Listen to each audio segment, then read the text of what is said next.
Industries நம்ம வீசன் agro என்ன பண்ணிருக்கோம் அப்படின்னா ஃபார்மர்ஸோட ஹாப்பி இன்னும் அதிகப்படுத்தணும், எங்களுக்கு நீங்க சந்தோஷமா போறது எங்களுக்கு பத்தல, இன்னும் நிறைய சந்தோஷமா போகணும். அதுக்கு என்ன செஞ்சிருக்கோம் அப்படின்னா என்ன மிஷின் வேணா கம்பெனில இருந்து எடுத்துக்கோங்க, அதை இந்த மிஷின் என்ன எடுக்க வர்றீங்களோ மெயின் ஐட்டம் ஏதாவது ஒன்று வாங்குறதுக்கு வந்திருப்பீங்க, அது கூட சேர்த்து நீங்க ஒரு ஸ்ப்ரேயர் வாங்கலாம், இல்ல ஒரு பிரஷ் கட்டர் வாங்கலாம், எது வேணா நீங்க சேர்த்து வாங்கிக்கோங்க.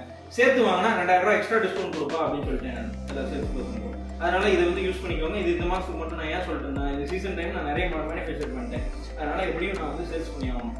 ஸோ அதனால வந்து இந்த ஆஃபரை நீங்க வந்து வரவங்க பிரிக்கி மிஷின் தான் வாங்க வருவீங்க. உங்களுக்கு மேபி ஸ்ப்ரேயருக்கான தேவை 2 மாசம் கழிச்சு இருக்கலாம், இல்ல பிரஷ் கட்டருக்கான தேவை இருக்கலாம், இல்ல எடுத்து குழி போடுற மிஷின் இருக்கு இல்லையா, நமக்கு கல் நடுற குழி போடுவாங்க, இல்ல இப்போ மரக்கன் நடுற குழி போடுறாங்க. இப்போ மரக்கன் நடுறதுலாம் யாரும் குழி போடுறது இல்லை சார், எல்லாரும் இப்போ கம்பி வேலைக்கு தான் குழி போடுறாங்க. சாரி. ஸோ எனிவே எனக்கு அது ரொம்ப வருத்தம் தான். என்னை பொறுத்த வரைக்கும் யாரும் மரக்கன்று வைக்க மாட்டாங்க, எல்லாம் மரத்தையும் வெட்டிட்டு ஃபுல்லாக வந்து கம்பி வெடி போட்டுட்டு இருக்காங்க. எனக்கு அது ரொம்ப கஷ்டமா இருக்குது, எனக்கு அது பிடிக்கல.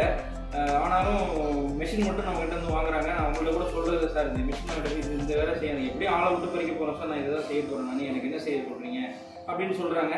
எனிவே ஸோ இது மாதிரி நடந்துட்டு இருக்கு. ஸோ அதனால வந்து மிஷின் வேணும்னு நினைக்கிறவங்க சென்னை கோயம்புத்தூர் மாதிரி விசிட் பண்ணுங்க. நன்றி.